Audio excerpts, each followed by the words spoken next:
Siapa yang selama 1,5 tahun ini punya anak di bawah usia 17 tahun? Apa rasanya umplek-umplekan setiap hari disuruh belajar dari rumah sementara rumahnya nggak ada tempat kecil aja untuk belajar zoom-zooman? Apa yang terjadi kalau ditambah 1,5 tahun lagi? Di sisi lain, kalangan rakyat umumnya, bagaimana rasanya mereka sahabat yang nggak ada internet, nggak ada pulsa, sementara di rumahnya ada 3 orang memerlukan komputer atau gadget atau laptop untuk kerja dan sekolah, tapi tidak memilikinya. Fakta saat ini, biaya sekolah dari rumah ternyata tidak murah. Menjalankan sekolah dari rumah ternyata nggak efektif, dapat ilmu tipis, nggak ada keterampilan lainnya termasuk laboratorium dan kehilangan skill olahraga, kesenian, dan keterampilan sosial lainnya. Bekerja dari rumah malah banyak stresnya, banyak wacana diskusi tok, tetapi tidak ada gerakan nyata. Diskusi doang, eksekusinya kecil, seminar, meeting, belajar online, ngomong doang 1-2 orang, wacana, diskusi.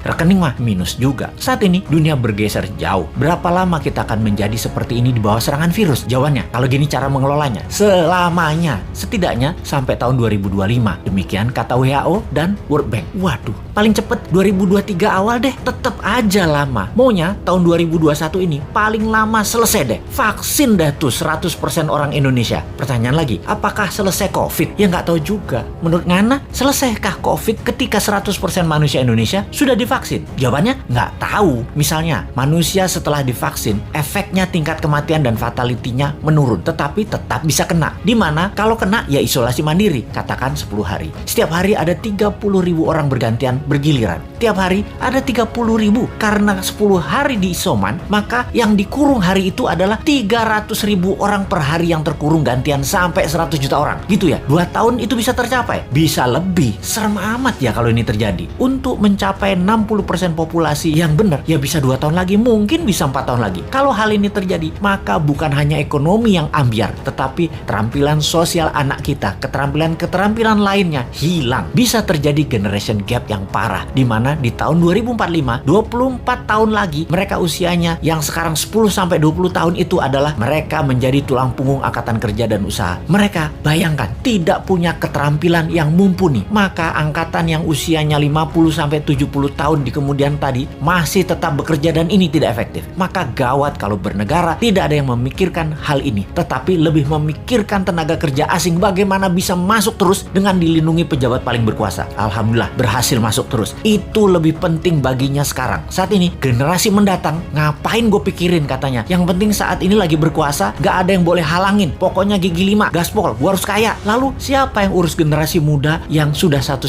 tahun ini dikurung di rumah? Ditambah masih ada kemungkinan dikurung lagi 1,5 tahun lagi. Kita urai masalahnya. Kalau anak usia saat ini 7-11 tahun, usia SD, mereka tidak mengerti banyak tentang culture, budaya lokal wisdom. Bayangin, ditambah 1,5 tahun lagi terkurung. Mereka nantinya manusia yang tidak punya budaya. Lalu remaja usia pancaroba, baru akil balik, usia 11-15 tahun. Mereka adalah manusia lagi cari jati diri. Kematangannya berubah. Dirinya not a girl, but not yet a woman. Menjadi terhambat. Ditambah 1,5 tahun lagi kejiwaan mereka, maka man atau woman tidak paham, tidak akan matang. Sulit menjadikan boy to man. Di usia 16-23 tahun, masa SMA dan kuliah, anak ini adalah masa kreatif dan puncak-puncaknya iseng dan puncak-puncaknya main di usia ini. Kesalahan-kesalahan kecil itu penting untuk modal nanti bersosialisasi di kemudian hari. Tidak banyak mereka bisa lakukan. Mereka masuk generasi yang hilang. Kalau ditambah 1,5 tahun lagi, sekolah mereka tak berketerampilan, tak ada kesempatan di laboratorium, di studio, praktek kerja, keilmuan jalanan atau street smartnya tidak ada. Hampir tidak mungkin membuat mereka berubah